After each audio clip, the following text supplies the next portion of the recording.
Aadhaar card ఏడికెళ్ళి వచ్చిండ్రు, నువ్వు ఏడికెళ్ళి వచ్చినావు, నీ అయ్య ఏడికెళ్ళి వచ్చిండు, మీ అమ్మని పెళ్లి చేసుకున్నావు, మీ అమ్మ ఏడికెళ్ళి వచ్చింది.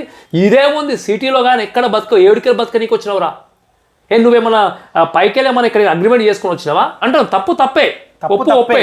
ఈ ఉద్యమం వల్ల మార్వాడీలు గో బ్యాక్ కావడం వల్ల మనకి ఎలాంటి ప్రయోజనం లేదు. లోన్ కింద పని చేయాలనే ధోరణి కనిపిస్తుంది కానీ మనమే ఒక బిజినెస్ పెట్టుకొని మన కింద 10 మందిని పెట్టుకోవాలనే ఆలోచన లేదు. మనకి ఏడికేలు ఉంటుంది, ఆలోచన లేదు, ఉండదు. అయిపోయింది గో బ్యాక్ మార్వాడి కనిపిస్తుంది. ఏం పని బాట లేదు మొత్తం మీద, కానీ ఇది ఒక్కటి పెట్టుకున్నట్టు అనిపిస్తుంది మనకు. అవునన్నా, తెలంగాణలో ఎన్ని సమస్యలు లేవు మనకి ఇప్పుడు? చాలా సమస్యలు ఉన్నాయి. వర్షాలు పడుతున్నాయి, డ్రైనేజీలు పొంగిపోతున్నాయి, స్కూల్ పిల్లలకు పోవడానికి కూడా రోడ్ల మీద ఇబ్బందులు అవుతున్నట్టు క్రమంలో గో బ్యాక్ మార్వాడి రైతులకు ఊరియే దొరకక అక్కడ రైతులకు చాలా ఇబ్బంది పడుతున్నారు. అవును, చాలా సమస్యలు ఉన్నాయి తెలంగాణలో. కానీ ఇది ఒక గో బ్యాక్ అనే మార్వాడి నిజంగా సమస్యలు. రైతులకు యూరియా బస్తాలు లేక లైన్లో నిలబడి ఆడ ఎదురు చూపులు చూస్తుంటే కూడా దానిపైన మాట్లాడటం నాదులు లేదు. గవర్నమెంట్ ప్రశ్నిస్తామంటే కొంతపోయి లోపడేస్తారని చెప్పేసి. ఎందుకంటే ఈ మార్వాడీల పైన మాట్లాడితే వీళ్ళు ఏం చేయలేరు కదా, అంటే బయటికి వచ్చి వీళ్ళు ఏం చేయాలని ఒక ఉద్దేశంతో వాళ్ళు ఫేమస్ కావడం కోసం అది పెట్టుకోరు. అయితే ఇక్కడ వీళ్ళు మార్వాడీలు మన హిందువులపై, తెలంగాణ వాళ్ళపైన దాడి చేసిరు. అది కూడా మనం తప్పే అని చెప్తాం. కానీ వాళ్ళు కొంతపోయి మార్వాడీలు అందరూ అది వీళ్ళు కొంటపోయి వాళ్ళ పైన కేసులు పెడితే అనకపోయేది. కానీ కొంతమంది ఒక ముసుగుల మొత్తం మీద హిందుత్వాన్ని దెబ్బతీయాలి, మొత్తం తెలంగాణను అతలకుతలం చేయాలని ఒక ఉద్దేశంతో కంకణం కట్టుకొని కూర్చొని ఈరోజు మొత్తం మీద ఎక్కడ చూసినా సోషల్ మీడియాలో గో బ్యాక్. ఏంది గో బ్యాక్ అంటే? Go back Marwadi go back అంటే ఇక్కడ నా దగ్గర చూసి మార్కెట్ మధ్యలో కటింగ్ చేద్దాం. అయితే మార్వాడి గో బ్యాక్. అయితే ఒకటి ఏంటంటే, సరే వీళ్ళు మార్వాడి వాళ్ళు గో బ్యాక్ వెళ్ళిపోతారు. మరి మనము మనమైతే హిందువులు అయితే ఇక్కడ తెలంగాణ వాళ్ళ ప్రజలైతే ఎవరైతే ఉన్నారో మనం చదువుకుంటాం. మరి మన ఊళ్ళో గవర్నమెంట్ స్కూల్ చదువుకోవాలి. మనం పక్క ఊళ్ళకి పోయి ప్రైవేట్లో ఎందుకు చదువుకుంటాం? మనం పక్కూరు పోయి ఉద్యోగం ఎందుకు చేస్తాం? అప్పుడు అక్కడ ఉన్నటువంటి ఆ పిల్లలు కూడా అరే ఏ ఊరికెళ్ళి వచ్చిన చదువుకోనికి వచ్చినవారు అంటాడు. అంటే మొత్తం మీద అంతే. ఇప్పుడు శంకర్ మనం కూడా డ్యూటీ చేసుకొని మనం చాలా మంది ప్రజలు కూడా ఆ ఉద్యోగం పేరుతో సిటీలో బతకనీకి వస్తారు, పల్లెటూరు బతకనీకి వస్తారు. అక్కడ సమస్యలు చాలా మంది ఎదుర్కొరు. ఏంటంటే ఏడికెళ్ళి వచ్చినవరా నువ్వు ఏడికెళ్ళి వచ్చినంటే ఏడికెళ్ళో వస్తేనే డెవలప్మెంట్ అయింది. ఆయనకి శాతం అయింది కాబట్టి పని చేస్తున్నాడు. నీకు శాతం కాక నువ్వు డెవలప్మెంట్ అవుతలేవు. ఇక్కడ వీళ్ళని చూసుకుంటే కూడా వీళ్ళు మారుమూల గ్రామంలో అక్కడ బస్సు సౌకర్యం లేనటువంటి గ్రామంలో 10 ఇళ్ళు ఉంటే కూడా 10 ఇళ్ళలో కూడా ఒక దుకాణాలు ఓపెన్ చేసి వాళ్ళు షాపులు పెడుతారు. షాపులు పెట్టడం వల్ల కూడా అక్కడ ఉన్నటువంటి ప్రజలకు కూడా అనేకమైన సౌకర్యాలు, సరుకులు దొరుకుతున్నాయి. అంటే వాళ్ళకి సేవ చేసినట్టే కదా వాళ్ళు. మరి మన ఊళ్ళో అక్కడ 10 ఇళ్ళు ఉండి కూడా మీకు ఎందుకు శాతం కాలేదు? అక్కడ డెవలప్మెంట్ కావాలంటే ఒక రాష్ట్రంలో డెవలప్మెంట్ కావాలంటే, ఒక ఊరిలో గ్రామంలో కావాలంటే వాళ్ళు కాకుండా వాళ్ళకంటే కూడా అంటే ఉద్యోగాలు చేసేటోళ్ళు అంటే బిజినెస్ చేసేటోళ్ళు వేరే వాళ్ళు వచ్చినప్పుడే కదా డెవలప్మెంట్ అవుతుంది. ఒక మేస్త్రి సోపది పడితే మేస్త్రి ఎమ్మడ పోతే మనకేం చెప్తాడు? నువ్వు అరే పలానా దగ్గర మంచిగా ఉంది, పలానా దగ్గరికి పోతే మేస్త్రి పని చేస్తే నాకు 500 రూపాయలు కూలి వస్తుంది, నా ఎమ్మడరా అంటావు, తోలుకపోతాడు. ఇంకొక ఎగ్జాంపుల్, బర్రెల కాడికి పోతున్నాడు అనుకో, నువ్వేం పోతావురా 10 బర్రెలను మేపితే మనకు తలో 50 అంటే 500 రూపాయలు వస్తాయని చెప్తాం. అంటే ఇక్కడ చేసే దోస్తాన్ని బట్టి ఉంటుంది. మరి మార్వాడీసు మన గ్రామంలోకి వచ్చి లక్షల రూపాయలు పెట్టి బిజినెస్ చేస్తున్నప్పుడు మనకెందుకు లేదు సోయి? మనకు ఆ సోయి ఉండదు. చీడబెట్టుడు ఏంది, ముందు నువ్వు పెట్టపోయావు. వీళ్ళు పెట్టే దుకాణం కూడా మన ఇంట్లోనే మనం కట్టించినటువంటి సెటర్లో వీళ్ళు రెంట్ ఇస్తారు. మరి వాళ్ళకంటే ముందు కూడా మనం కూడా పెట్టుకోవచ్చు కదా. తెలంగాణలో ఉన్న దరిద్రం ఏంటంటే పక్కోడు డెవలప్మెంట్ అయితే మనోడు ఓర్వడు ఫస్ట్. ఇది పని చేసుకోరు. ఒకటి ఇది వీళ్ళు వచ్చింది కూడా వేరే దేశం కాదు, పక్క రాష్ట్రాల వాళ్ళు వచ్చి మన దగ్గర వ్యాపారం చేస్తారు. వీళ్ళు కూడా శంకర్ మా దుకాణంలో కొనురు అని చెప్పేసి బలవంతం చెప్పి ఎప్పుడు అన్నారు వాళ్ళు. అవును, బలవంతం చేస్తలేరు వాళ్ళు వాళ్ళ పని వాళ్ళు పెట్టి తీసుకొని కూర్చొని మనం పోయి కొనుక్కుంటున్నాం కదా, అంతే కదా మనం. అలాంటప్పుడు మరి చైనా ఫోన్లు చైనా దేశంలో దొరుకుతున్నాయి. అవి ఇప్పుడు సామ్సంగ్ గ్యాలక్సీ కావచ్చు, వివో కావచ్చు, కొన్ని రకాల మొబైల్ చైనా సంబంధించి. మన దేశానికి ఇప్పుడు పాకిస్తాన్కు మనకు చాలా వరకు శత్రు దేశమే. యుద్ధాలు జరుగుతున్నాయి. యుద్ధాలు జరిగే టైంలో కూడా చైనా కూడా పాకిస్తాన్ సపోర్ట్ చేసింది, అమెరికా కూడా చేసింది. మరి అమెరికా యాపిల్ ఫోన్స్ మనం బ్యాన్ చేసుకోవచ్చు కదా, మనం ఎందుకు యూజ్ చేస్తలేము? అంటే దేశాన్ని ఉంటే వస్తువుల ఉత్పత్తుల్ని మనం సమర్థిస్తున్నప్పుడు ఈ రాష్ట్రాలు వీళ్ళు ఇప్పటి వరకు కూడా వాస్తవం చెప్పాలంటే ఏ రోజు కూడా రోడ్ల మీదకి వచ్చి కూడా తాగి న్యూసెన్స్ చేసిరా? చేయలే కదా, ఇప్పుడు ఎవరు చేయరు కూడా. వీళ్ళదా అంటే ఎవరో ఒక్కరు దాడి చేసిన ఉద్యమంతో మొత్తానికి వీళ్ళ మార్వాడి మొత్తానికి రంగు పూస్తున్నారు. ఇంకోటి శంకర్, మన దాంట్లో మన ఇంట్లో ఒక మనిషి ఉంటే అరే పలానోడు బాగుపడుతుందంటే అరే మన ఎట్లా తొక్కాలు అని చూస్తారు.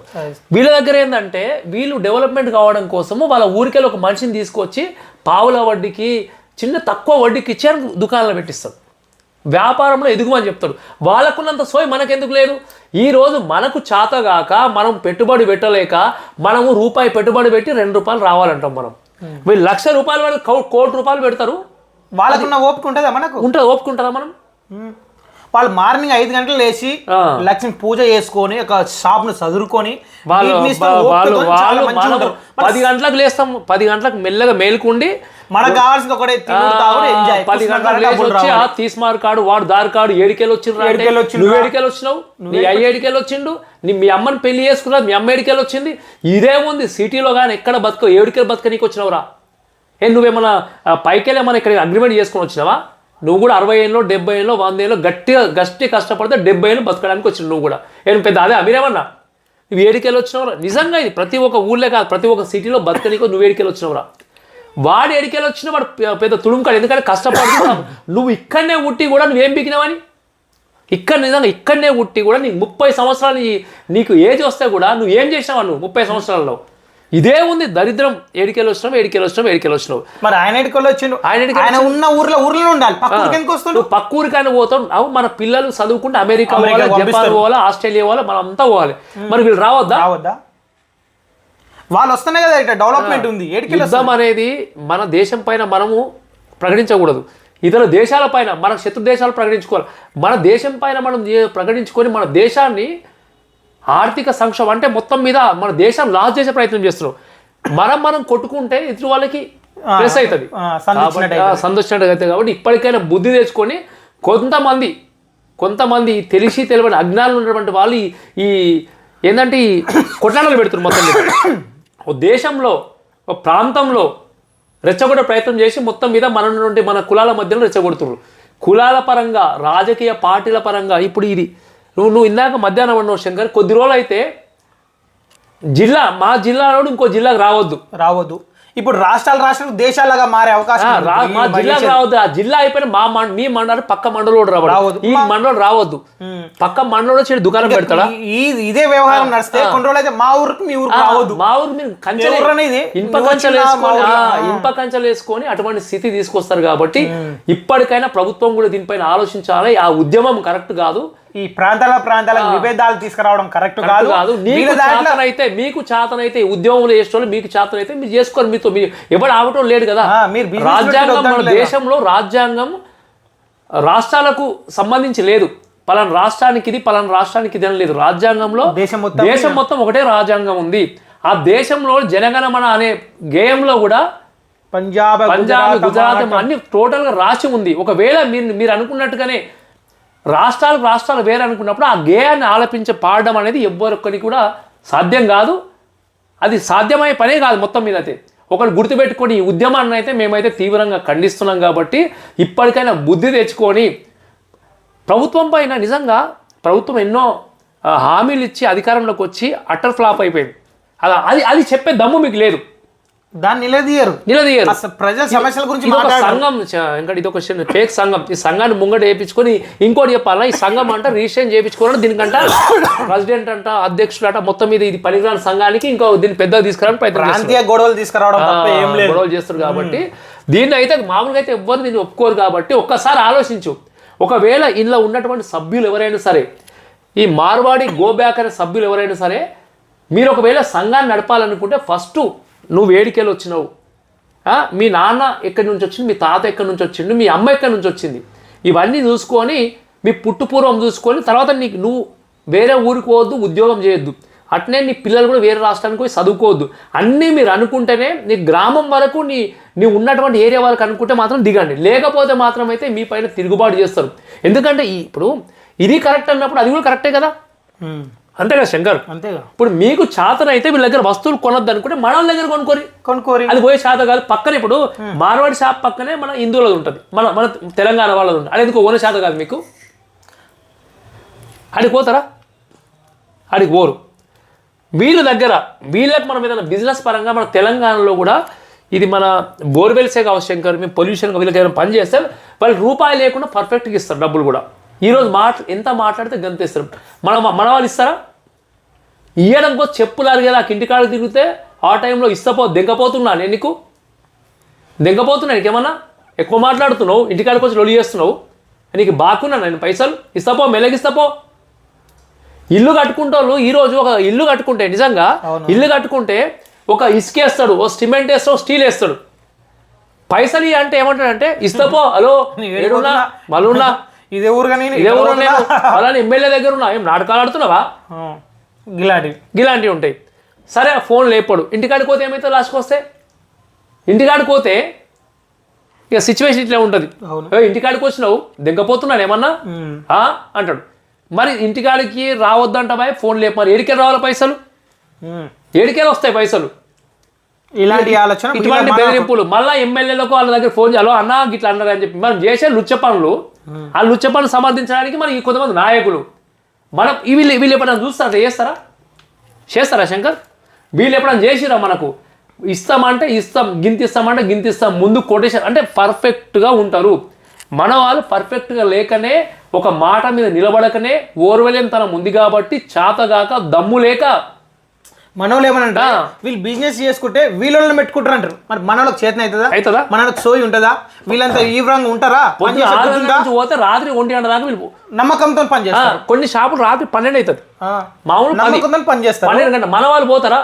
మన వాళ్ళు చేతన అయితే కూర్చున్నా కానీ డబ్బులు రావాలి, చేయరు. మా సుట్టపోల దగ్గరికి పోవాలి, మా సుట్టపోల దావత ఒకటని, లేకుంటే మా తాత వాళ్ళ చుట్టము చిన్నమ్మ పెద్ద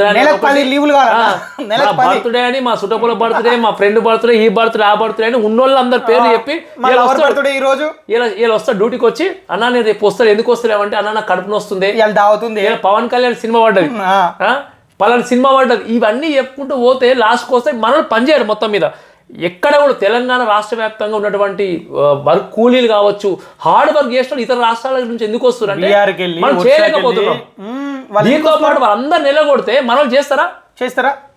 చేయరు. మనోళ్ళు చేయరు కాదు. దాన్ని బట్టి చూసుకుంటే ఏ పని ఎక్కడ అక్కడ మొత్తం ఆగిపోతుంది. మన వాళ్ళు నిజంగా చేస్తే వాళ్ళు ఎందుకు వస్తారు? వీళ్ళ మనోళ్ళు మనం ఇక్కడ పని చేస్తే వాళ్ళకి ఇక్కడ పని ఏడు దొరుకుతుంది. 150 రూపాయల నుంచి 250 రూపాయల మధ్యలో తెల్ల బట్టలు దొరుకుతున్నాయి దుకాణాలలో. ఆ బట్టలు వేసుకోవాలి, మంచి పెద్ద ఫోన్ కొనుక్కోవాలి, ఈఎంఐలలో ఫోన్ కొనుక్కోవాలి, మంచి రెడీ కావాలి, కథం పోవాలి, రోడ్ల మీద పోవాలి. మనం చేసే పనే గది. అంగి తెల్లగా ఉంటుంది, లోపలనేమో బనీలకు త్వరగా ఉంటాయి, ఇంటికాడనేమో బాసాలు కొట్లాడుతాయి.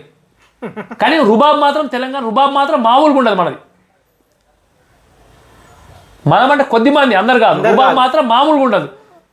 ఇది నిజంగా చేసుకో దమ్ము ఉంటే మనం కూడా దుకాణాలు పెడతాము. గోబ్యాక్ కాదు, గోబ్యాక్ అంటే మనం దుకాణాలు పెట్టుకొని వీళ్ళ లెక్కన మనం చేసుకొని మన దగ్గర మనం కొనుక్కోమని చెప్తే ఆటోమేటిక్గా వాళ్ళు వెళ్ళిపోతారు, దుకాణం మూసుకుంటారు.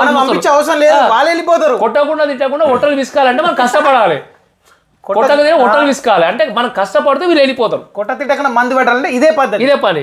అరే వీళ్ళు చేయొద్దంటో మనం శాత కాదు, వీళ్ళు బతుకోదు మనం బతుకోదు, మరి ఇంకెవరు బతకాలి? మరి ఎవరు తీసుకొస్తారు? ఇలా ఊళ్ళలో ఒక దుకాణం పెట్టిండంటే అన్ని సామాన్ దొరుకుతున్నాయి కాబట్టి నీకు వస్తుండు. వీళ్ళ లేకపోతే పక్కూరు అయితే పోతాడు కదా, పక్కూరు పోతే పక్కూరులో కూడా మళ్ళీ వీళ్ళే ఉంటారు. వాళ్ళు ఉండదు, వీళ్ళు వస్తాయి. మనం తీసుకొచ్చి ఎంత ఉందా మన దగ్గర లేదు. వాళ్ళలాగంత ఇన్వెస్ట్మెంట్ పెట్టలేం, తీసుకురాలేం, చేయలేం. మొత్తం మీద అయితే మార్వాడీస్ రావడం వల్లనే రాష్ట్రం డెవలప్మెంట్ అయింది, గ్రామాలు డెవలప్మెంట్. మనోళ్ళు ఏమంటారు కదా, వీళ్ళు 2 నెంబర్ ఐటమ్స్ అమ్ముతారు. మనోళ్ళు చేసేది ఇంకా 3 నెంబర్ 4 నెంబర్ 3 నెంబర్ 4 నెంబర్ అమ్మే బ్యాచ్ మనది. 2 నెంబర్ అమ్ముతారు కదా, మీకు తెలుసు కదా. మరి వాళ్ళ దగ్గర ఎందుకు కొంటున్నారు మీరు? ఈ నెంబర్ కడుక్కోనండి. ఈ రోజు ఒక రైతులు వ్యవసాయం పంట పండించి మార్కెట్లకు తీసుకొచ్చి అమ్ముతుంటే మీరు సూపర్ మార్కెట్ లో ఆన్లైన్ లో ఎందుకు బుక్ చేసుకుంటారు? మార్కెట్ పోయి బేరాలు ఆడతారు, రూపాయి దగ్గర 2 రూపాయల దగ్గర ఆడతారు. ఆన్లైన్ లో జొమాటో అని చెప్పి చైనీస్ అని చెప్పేసి ఎన్నో రకాల అడ్డమైన ఫుడ్ తినుకుంటా మన వాళ్ళకి అన్యాయం చేస్తుంది వీళ్ళు కాదు, మన వాళ్ళకి అన్యాయం చేస్తుంది మన తెలంగాణ వాళ్ళే. అమెజాన్ ఫ్లిప్కార్ట్ మనదా మరి అలా బుక్ చేస్తారు కదా, ఫారెన్ వాళ్ళది ఎందుకు బుక్ చేస్తున్నాం? గో బ్యాక్ అలా రద్దు చేయాలి, అది కూడా చేయాలి. రైతుల దగ్గర కొనుక్కోవాలి, రైతుల దగ్గర కొనాలి, మనోళ్ళ దగ్గర కొనుక్కోవాలి. మనోడు డెవలప్ చేసిన ఆలోచన ఉండదు. మీరు అన్నట్టు కూడా ఒక మాట, మనోడు ఎదుగుతుంటే ఓర్వన్ లేని మనుషులు. ఇంకోటి నిజంగా సరే, మన తెలంగాణలో మన తెలంగాణ భాష యాస ఏంది తెలుగు కదా, నీ పిల్లల్ని ఏం చేస్తావు? ఇంగ్లీష్ మీడియంలో. ఇంగ్లీష్ మీడియంలో ఎవరిది? అమెరికా వాళ్ళు, ఫారెన్ కంట్రీ వాళ్ళకి పోయి నా కొడుకు మొత్తం తెలుగు మాట్లాడొద్దు, నా కొడుకు మొత్తం ఇంగ్లీషే మాట్లాడాలి. తెలుగు మాట్లాడు, ఇంగ్లీష్ ప్రతి ఒక్కరు ఆలోచిస్తున్నా వాడు ఇంగ్లీష్ మాట్లాడాలి. వాస్తవానికి 10వ తరగతి పూర్వం కూడా తెలుగు సరిగ్గా రాయనికి వస్తలేదు. స్టిల్ ఈ టైంలో కూడా చూస్తే అది అట్లా తయారు చేసింది ఎవరు? మనమే కదా. చేనేత కార్మికులు ఎంతో మంది ఆత్మహత్యలు వాళ్ళు చేస్తున్న చీరలు వాళ్ళు నేసే విధానం ఎంత బాగుంటుంది. ఆ చీరలు మనం కొంటున్నామా? గద్వాల చీరలు అవన్నీ మనం ఏం కొంటున్నాం? మనం పోచంపల్లి మరి 20 చీరలు కూడా అడ్డమైన చీరలు కొంటున్నాం. అది మన ఇంటికాడ మన భార్యలు మన పిల్లలు తల్లులే కదా, మనకి ఎందుకు సోయి లేదా? మనకు ఈ ఉద్యమం చేసిన వాళ్ళకి అంత సోయి లేదా? అది అక్కడ అరికట్టండి మీరు. తెలంగాణలో చాలా సమస్యలు చాలా ఉన్నాయి. ఫస్ట్ ఈరోజు మార్నింగ్ వీడియో న్యూస్ వచ్చింది ఒకటి, స్కూళ్ళల్లో దాదాపు 3000 స్కూళ్ళలో కూడా వసతి లేవంట, బాత్రూమ్స్ లేవంట. అది దాని పైన మాట్లాడరు, కరెంటు లేదంట, అవన్నీ మాట్లాడరు. ఓట్లు వేయాలి, మనకి ఇంత మందు దొరికితే ఇంత బిర్యానీ దొరికితే ఓట్లు వేసాం ఏమన్నా కానీ ఎందుకంటే దాని పైన అంటే గెలుస్తున్నట్టే ఎంత ఖర్చు పెడుతున్నంట, ఎంత ఎంత ఎంత ఇస్తున్నంట. ఇదే ఓటు అమ్ముకో. మా ఇంట్లో 5 ఓట్లు ఉన్నాయి, ఎంత ఇస్తున్నంట? ఆయన 3000 ఇస్తున్నా. ఇవే ఫస్ట్ ఇంత గెలిచి రచ్చ గెలవాలి. తెలంగాణ అనేది మన ఇల్లు. తెలంగాణలో ఉన్న సమస్య పైన ఫస్ట్ కొట్లాడుకొని తర్వాత వేరే రాష్ట్రాల దగ్గర మనం పోదాం. ఇవన్నీ చక్కగా పెట్టుకొని పోతే వాళ్ళు అంటారు. లేకపోతే వాళ్ళు ఏమంటారు అంటే, నీ రాష్ట్రంలోనే ఎన్నో సమస్యలు ఉంటే నీకు శాతనైతే నాయన. ఇప్పుడు మన ఇంట్లో కొట్లాట అయితే శంకర్, మనం మంచిగా ఉంటే పక్కింట్లో కొట్లాడ చెప్పనీకి వస్తుంది. మన ఇంట్లో మంచిగా లేనప్పుడు పక్కింట్లో పోతే వాడు ఏమంటాడు? నీ ఇంట్లో సక్కలే నాదంటే ఏంది చెప్పనీకి వచ్చినవరా అంటారు. అది ఫస్ట్ మన తెలంగాణ గో బ్యాక్ అనగానే వాళ్ళు ఎట్లా వెళ్తారు? వెళ్ళిపోరు. ఒక్కొక్కరు 40-50 ఏళ్ళ నుంచి ఉన్నారంట. వాళ్ళు లక్షల కోట్లు పెట్టి బిజినెస్ పెట్టిన వాళ్ళు ఏడికి వెళ్ళిపోతారు. మనోళ్ళ బిజినెస్ పెట్టి మనోళ్ళకి మనం సపోర్ట్ చేసుకుంటే వాళ్ళందరూ వాడు వెళ్ళిపోతారు. వెళ్ళిపోవడం అని లేదు కానీ ఇదంతా ఏంటంటే కుట్ర. ఇది ఏంటంటే కావాల్సుకొని ఆ సంఘం పెట్టి ఆ ఫేమస్ అయిపోయి అక్కడ సంఘానికి అధ్యక్షులాగా ఉంటే రేపు స్థానిక ఎలక్షన్లు వస్తున్నాయి, సర్పంచ్ ఎలక్షన్లు వస్తున్నాయి కాబట్టి ప్రభుత్వం నుండి గుర్తింపు రావడం కోసమని కొంతమంది చేసినటువంటి అరాచకం అని చెప్పాలి. మొత్తం మీద తెలంగాణ రాష్ట్రంలో ఇది ఒక అల్లకల్లోనం జరుగుతుంది. ఇప్పుడు వరదలు వస్తున్నాయి. ఇప్పుడు మీరు చేసే ఉద్యమం వల్ల మీ మీద దృష్టి మరల్స్తాయి. ఇటువంటి వాగులు, డ్రైనేజీలు, ఈ సమస్య అంతా మొత్తం మీద ప్రజలకు కనబడేది. ఏది మొత్తం మీదే కనబడుతుంది. అంటే ఇలాంటి హైలైట్ చేస్తే కాబట్టి ఎందుకంటే మార్వాడీలు కూడా కొంతమంది తప్పు చేస్తుండొచ్చు. వాళ్ళు కొన్ని చర్యలు తీసుకోవాలి. మేము వాళ్ళని సమర్థించట్లేదు. కాకపోతే ఏంటంటే ఈ ఉద్యమం అనేది మీరు చేసే ఉద్యమం అనేది కరెక్ట్ కాదు, ఖండిస్తున్నాం మేము. మీరు చాలా మంది రైతులు ఆత్మహత్యలు చేసుకుంటారు. రైతులకు కూడా ఇందాక యూరియా లేదన్నాం, దానిపైన శాతం ఉద్యమం. ఊరియా బస్తా కోసం రోజు మొత్తం నిలబడాల్సి వస్తుంది. ఊరియా అడుగు కరెక్ట్ టైంకు చేన్లకు పెట్టకుంటే పంట చేతికి రాదు. ఇప్పటికి 2 months నుంచి చాలా ఇంత పెద్దగా పెంచి దానికి మందు పెట్టకుండా ఎట్లా? ఊరియా బస్సులు ఎందుకు కరువు అయినాయి? దాని గురించి ఎవరైనా మాట్లాడుతున్నారు? అంతా సోషల్ మీడియాలో ఏమైందంటే ఏదో మాట్లాడితే ఏదో పెడితే అవుతుంది కదా, రోడ్ల మీద ధర్నాలు చేయాలంటారు. డైవర్ట్ చేయడం మైండ్ సమస్యలను డైవర్ట్ చేయకూడదు. ప్రభుత్వం కూడా ఏం చేస్తుందో అర్థం కాదు. ప్రభుత్వానికి కూడా ఇది మంచిది. ఎందుకంటే ప్రభుత్వం ఈ దృష్టి పైన చేసినప్పుడు అలా సమస్యలు, డ్రైనేజీలు వాళ్ళు చేస్తున్నటువంటి ఆ సమస్యలు ప్రజలు చూడరు, దీనే చూస్తారు. కాబట్టి ప్రభుత్వం కూడా చూస్తున్నట్టుగా వదిలేస్తుంది. ఇది వెంటనే దానిపైన చర్యలు తీసుకోండి. ఇప్పుడు రాజ్యాంగంలో ఏముందంటే ఎదుటి వాళ్ళ హక్కులకు భంగం కలిగించొద్దని ఉంది. అర్థమైందా? నువ్వు ఇంట్లో తిను, తాగు, తందనాడు సంబంధం లేదు. కానీ ఎదుటి వాళ్ళను అంటే భావ ప్రకటన స్వేచ్ఛ ఉంది. ఎదుటి వాళ్ళని తిట్టు, వాళ్ళని బాధపడొద్దు. అర్థమైందా? కాబట్టి వీళ్ళను బాధ పెట్టే పని మనం చేయకూడదు. దీనిపైన కూడా చర్యలు తీసుకుంటాం. తప్పు చేసిండు, ఆయన వాడకు తగిన చర్యలు తీసుకుంటే సరిపోతుంది. దానికి ఒక ఉంది కదా, అంతే ఆయన అరెస్ట్ చేస్తే అయిపోతుంది పని. అంతే అట్లా చేయకుండా ఇప్పుడు ఏముంటది అంటే, ఇప్పుడు మనం మాట్లాడినాం కదా, కొద్దిమంది ఈ మార్వాడీలు సపోర్ట్ చేసిర్రు అంటారు. ఇది కూడా ఇది సపోర్ట్ అంటారు. కాబట్టి మార్వాడీలకు సపోర్ట్ కాదు, మేము చేసింది ఏంటంటే ఒక హిందుత్వవాదిగా కావచ్చు, మొత్తం తెలంగాణ రాష్ట్రం అందరూ మనం ఇది భారతదేశంలో అందరూ మన వాళ్ళే కాబట్టి అందరిని తప్పుని మేము అంటాం. తప్పే, ఒప్పే. ఈ ఉద్యమం వల్ల మార్వాడీలు గో బ్యాక్ కావడం వల్ల మనకి ఎలాంటి ప్రయోజనం లేదు. దాని గురించి ఎవరైనా శంకర్ మాట్లాడుతున్నారు వీళ్ళంతా జాగ్రత్త ఉండాలి కదా వీళ్ళంతా సోషల్ మీడియాలో ఏమైందంటే ఏదో ఒకటి మాట్లాడితే ఏదో పెడితే అవుతుంది కదా రోడ్ల మీద ధర్నాలు చేయాలంటారు డైవర్ట్ చేయడం మైండ్ డైవర్ట్ సమస్యలను డైవర్ట్ చేయకూడదు ప్రభుత్వం కూడా ఏం చేస్తుందో అర్థం కాదు ప్రభుత్వానికి కూడా ఇది మంచిది ఎందుకంటే ప్రభుత్వం ఈ దృష్టి పైన చేసినప్పుడు అలా సమస్యలు డ్రైనేజీలు వాళ్ళు చేస్తున్నటువంటి ఆ సమస్యలు ప్రజలు చూడరు దీనే చూస్తారు కాబట్టి ప్రభుత్వం కూడా చూస్తున్నట్టుగా వదిలేస్తుంది ఇది వెంటనే దానిపైన చర్యలు తీసుకోండి ఇప్పుడు రాజ్యాంగంలో ఏముందంటే ఎదుటి వాళ్ళ హక్కులకు భంగం కలిగించొద్దని ఉంది అర్థమైందా నువ్వు ఇంట్లో తిను తాగు తందనాడు సంబంధం లేదు కానీ ఎదుటి వాళ్ళను అంటే భావ ప్రకటన స్వేచ్ఛ ఉంది ఎదుటి వాళ్ళని తిట్టు వాళ్ళని బాధపడొద్దు అర్థమైందా కాబట్టి వీళ్ళను బాధ పెట్టే పని మనం చేయకూడదు దీనిపైన కూడా చర్యలు తీసుకుంటాం ఒక ఆయన తప్పు చేసిండు ఆయన వాడకు తగిన చర్యలు తీసుకుంటే సరిపోతుంది దానికి ఒక ఉంది కదా అంతే అంతే ఆయన అరెస్ట్ చేస్తే అయిపోతుంది పని అంతే అంతే అట్లా చేయకుండా ఇప్పుడు ఏముంటది అంటే ఇప్పుడు మనం మాట్లాడినాం కదా కొద్దిమంది ఈ మార్వాడీలకు సపోర్ట్ చేసిర్రు అంటారు అంటారు ఇది కూడా ఇది అంటారు కాబట్టి మార్వాడీలకు సపోర్ట్ కాదు మేము చేసింది ఏంటంటే ఒక హిందుత్వవాదిగా కావచ్చు మొత్తం తెలంగాణ రాష్ట్రం అందరూ మనం ఇది భారతదేశంలో అందరూ మన వాళ్ళే కాబట్టి అందరిని తప్పుని మేము అంటాం తప్పే ఒప్పే ఈ ఉద్యమం వల్ల మార్వాడీలు గో బ్యాక్ కావడం వల్ల మనకి ఎలాంటి ప్రయోజనం లేదు వాళ్ళు ఉండంగా కూడా మనం చేసుకోవచ్చు శాతం అయితే మనం ఇప్పుడు కూడా దమ్ము చూపించవచ్చు మీకు అనుకుంటే మన టాలెంట్ మనది మనం చేసుకోవచ్చు ఇద్దరు పరుగు పందెంలో పోటీ పడతారు నీకు శాతం అయితే నువ్వు కూడా గెలువు కానీ మన కాలు కొడదామని గెలిచిపోయిండు మన సంవత్సరం అంటే అది కరెక్ట్ అవుతుందా కొన్ని మన ప్రాంతీయ ఏరియాలో చూసినట్లయితే మరి మన జాబ్ చేయాలి జాబ్ చేయాలి జాబ్ ఓన్ కింద పని చేయాలనే ధోరణి కనిపిస్తుంది కానీ మనమే ఒక బిజినెస్ పెట్టుకొని మన కింద 10 మందిని పెట్టుకోవాలనే ఆలోచన లేదు మనకి ఏడికేలు ఉంటుంది ఆలోచన లేదు ఉండదు ఎందుకంటే పొద్దున్న తెలుసా నువ్వు ఒక ఎమ్మెల్యే ఎంబడి తిరుగుతావు నేను ఒక ఎమ్మెల్యే మనము లీడర్షిప్ చేస్తాం మనం అర్థమైందా మనం చేయం మనం పని చేయం శంకర్ పెద్దలు కూడా మనల్ని కూడా చెప్పారా మనం పని చేయం మనం సొంతంగా బిజినెస్ చేయాలి ఎట్లా అంటే మనం పని చేయం మనం రాజకీయం మనకు కావాల్సింది రాజకీయం ఆ రాజకీయ పార్టీ కూడా ప్రజలకు మంచి చేస్తుందో లేదు చేస్తుందో తెలియదు మొత్తం మీద ఒక పార్టీ ఎంబడి తిరగాలి తెల్లబట్టలు వేసుకుని తిరగాలి రాత్రికి ఒక బిర్యానీ మందు దొరికితే చాలు మన తెలంగాణ రాష్ట్రం ఏమైపోయినా పర్లేదు ఎలక్షన్లు అంతే రేపు అంతే అంత సంబంధం లేదు కాబట్టి మరొకసారి చెప్తున్నాం తెలంగాణ ఉద్యోగ మార్వాడీలో కానీ గో బ్యాక్ అనేది చాలా తప్పు మేము దాన్ని అయితే మేము ఖండిస్తున్నాం కాబట్టి తెలంగాణలో మీకు అంత చేతనైతే మీకు అంత దూరం ఉంటే తెలంగాణ రాష్ట్రంలో ఎన్నో సమస్యలు ఉన్నాయి ఇందాకన్నట్టు స్కూల్ పిల్లలకు టాయిలెట్స్ లేవట వాళ్ళు తినే అన్నంలో పురుగులు వస్తున్నాయి ఆ డ్రైనేజీలు లేవు యూరియా కోసం ఇబ్బంది పడుతున్నారు కాబట్టి మీ ఉన్నంత గ్యాంగ్ పోయి రేపు పొద్దున పైన వాళ్ళ కోసం కొట్లాడండి మీరు ఒకవేళ వాళ్ళ కోసం కొట్లాడి మీ నిజంగా యూట్యూబ్లో అన్ని కనబడితే ప్రజలకు మీకు చేతిలో దండం పెడతారు కాబట్టి అర్థం చేసుకొని ఈ పిచ్చి వాళ్ళు బంద్ చేసుకోవాలని చెప్పేసి కోరుకుంటున్నాం